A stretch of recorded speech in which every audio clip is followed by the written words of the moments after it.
Hello, good morning, good afternoon, good evening, wherever you are in the world. And we're coming up to celebrating Christmas, and I hope you all have a very good Christmas. And when you're out looking for food, buying food for Christmas, obviously as a diabetic, you want to try and avoid the high sugary foods. I was at a Christmas dinner a few years ago when I was first diagnosed and wearing a CGM, and I went into the happy event with quite a normal low blood sugar reading on my CGM. But I mean, there's food there, there's nibbles, and of course there's Christmas cakes and so forth. And cake is highly refined flour. It's going to hit your blood sugar very fast. And then also there's delicious frosting and other things poured over the cake, custard and so forth, which will have sugar in it and is from a highly refined source. And when I left, my CGM was showing high. So I'd already blown through the medium range from low to medium to high, and it took a couple of hours, more than a couple of hours, for the blood sugar to go down. That's one thing. What we're looking at in front of here is the tropical fruit version of the perfectly imperfect fruits that I've been showing that I eat for breakfast. And funny enough, although it's Christmas, these were on sale. They were $2, $2 Canadian off. So $12.99 for a 1.75 kilo bag rather than $14.99, and definitely cheaper than the perfect versions of these fruits. So in this case, what I'm doing is I'm varying my nutrient intake. Yes, blueberries have a lot of advantages over some of the fruits that are in this medley of options, but it's good to get a variety into your diet. And when I'm looking at this, I'm looking at a website, foodstruct.com, and I'll put a link to this particular comparison of blueberries and pineapple. Um, Blueberries are richer in vitamin K, yet pineapple is richer in vitamin C, magnesium, and copper. Pineapples, the daily need coverage for vitamin C is 42% higher with the pineapple.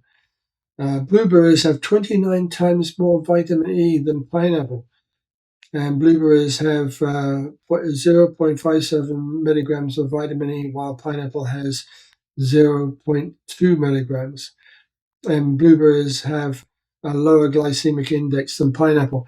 But both raw, fresh pineapple and blueberries are both in at the top end of the low or green band of the glycemic index. So both of them are very good for you in different ways.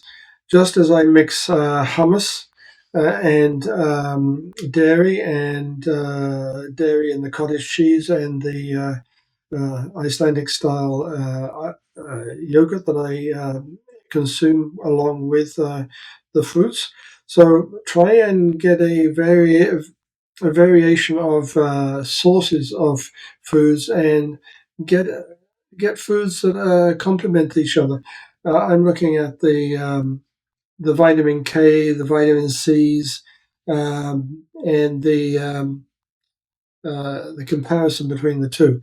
And this website that I'll put in the link has a very good comparison between blueberries and pineapple.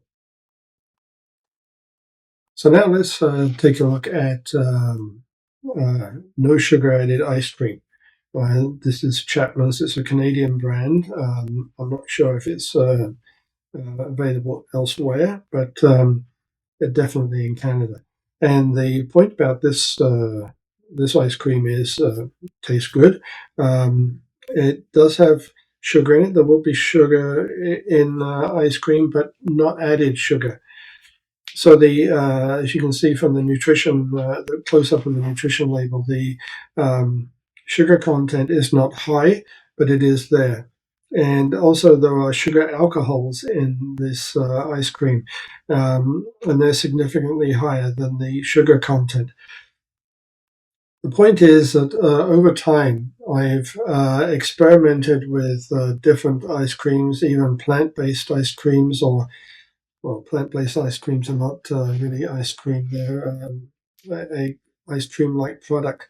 And when I was wearing a CGM, I was constantly checking to see what the impact of having a serving of each particular type of ice cream had on my blood sugar levels.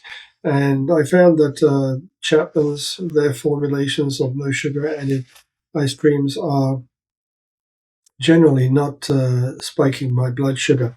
So experiment, learn, and try new things, and always be open to trying different options. And that is actually the best way to approach uh,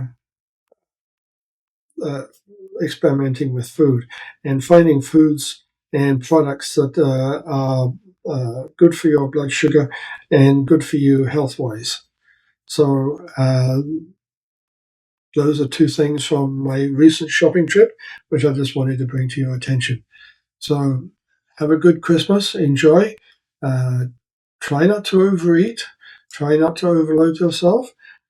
And be very aware of the sugar and sugar alcohol contents of um, the foods that you're eating, and give your body a break. And if it is possible, go for a walk outside after the meal to get your body moving, but also burn up some of the blood sugar that's in the muscles. And so your muscles will be pulling blood sugar from your bloodstream, which is the result of the rich, abundant food that you're eating at Christmas. So have a good day, have a good evening, and I'll see if I can get another video out next week, the week before Christmas. But this is important because um, we need to experiment and we need to get a mixture of nutrients into our systems to keep us healthy. Um, and mixing and combining different foods, the dairy and the hummus, the plant-based proteins in my breakfast, the fruits, different fruits, and also the walnuts that I put in there, as well as the unpasteurized honey. So that's my message for today. Take care. Bye now.